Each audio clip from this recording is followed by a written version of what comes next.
Welcome to Untamed and Unfiltered Wellness, the podcast where we bridge the gap between modern life and ancient roots, cutting through the wellness noise so you can stop guessing and start building a lifestyle that actually works for you.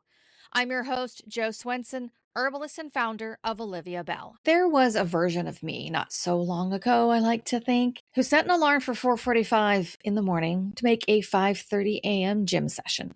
Beast mode. And I loved it. I felt like a superhero walking out of there while the sun was still rising. After menopause, though, something flipped. That same early hour that used to feel like magic started to feel like death warmed over. My sleep had gotten worse, and I just never felt refreshed. For a while, my alarm sat somewhere between 5:30 and 6 a.m. so that I could get up and go to work. It was brutal. The kind of brutal where I'm dragging myself through the first 2 or 3 hours of my day. These days, though, I have been able to negotiate a new wake up time. It happened because I figured out something about myself that changed how I think about sleep, and that is chronotype. That's what we're digging into today. What your chronotype is, why yours might not match the schedule that you're currently living, and what to do so you don't just give up on sleep altogether. Your chronotype is your body's natural preference for when it wants to sleep and when it wants to wake. It's not determined by your alarm clock or your job or your family or any other of your obligations. It's an internal clock. And guess what? It's substantially genetic, which means your genes set the baseline. You might be built to be more of a morning person or more of an evening person. That part you can't rewrite, but through light exposure, meal timing, and consistency, you can move within your range so that you can still live the life that you currently have. Chronotype isn't fixed for your whole life. It is anchored genetically. However, hormones will influence it, which means it triggers the movement within your genetic range. Think about it. Small children love to wake up early. Teenagers and those in their early 20s, they love to sleep in. That has to do with puberty. That has to do with hormones. And then menopause will start to accelerate that shift toward the morningness time for more women. But I'm going to be straight with you. I'm the exception to that rule. I would much rather stay up late and sleep in a little bit than anything else, but that aligns with my chronotype. You might be right in line with what the research says, or you might be the opposite, like I am. But either way, the goal here is to figure out what your chronotype is so that you can improve your sleep and your energy throughout the day. There's two ways that you can do that. One, the shortcut, and two is going to take a little bit more time. The shortcut is going to be a wearable. Now, there's many out there on the market. I wear an Oura ring and I love it. It's full of information for me.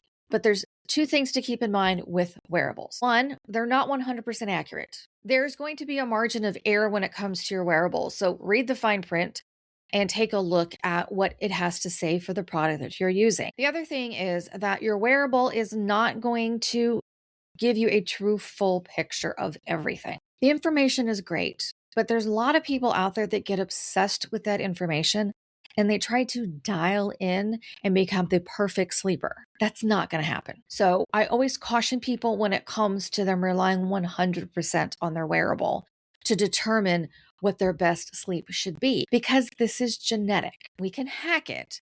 But if you really want to get the most out of your energy stores during the day, then you want to take more of an old-fashioned approach. The real test is going to occur on your free day or maybe on a vacation. What you're looking for is a day with nothing pulling at you. No alarms, no obligations, nobody needing anything from you. And I want you to pay attention to yourself over the 24-hour cycle. Start to figure out, when do you start to feel sleepy? What time of the evening or the night is that? This is a natural sleepiness. And then in the morning, when do you naturally wake up? Now, on my free days, if the dogs aren't demanding a breakfast at 6:10 in the morning, I naturally wake up between 7 and 8 a.m. and I fall asleep somewhere between 11 and midnight. For a stretch there, I was getting up at 5:30 in the morning. And if you do the math on that, you realize that that's a 2-hour gap between what my alarm clock was asking me to do and what my body wanted me to do. There's a name for that gap, and it's called social jet lag. It's the distance between your work week sleep and your free day sleep.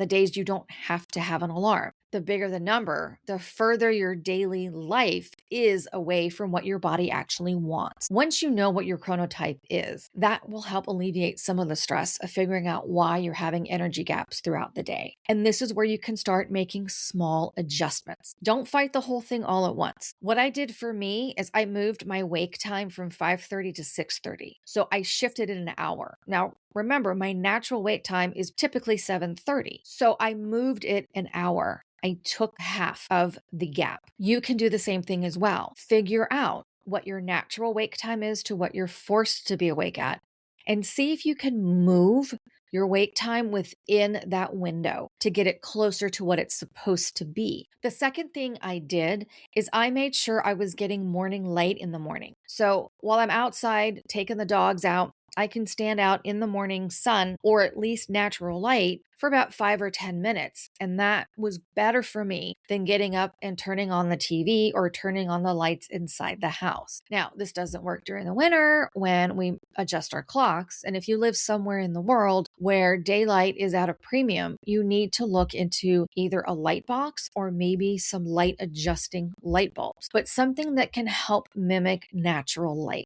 Not only does natural light reset your circadian rhythm, it also helps you make those adjustments to when you need to wake up versus when you want to wake up. None of this is going to be perfect. The idea here is to make it easier to wake up so that you can have energy throughout the day. So what are your next steps? Find a day, even just one, where you can wake up with no alarm and go to bed when you want to, when you feel it. A weekend morning maybe, or a day off. Let yourself wake up naturally and notice what time that happens. This might take a couple of weeks to do because unless you have got a dedicated vacation coming up, you're going to have responsibilities because that's the reality of life. The goal here is to find a way to honor your natural sleep-wake cycle and still live within the modern constraints of what we have going on. It's not easy. This is going to take some time.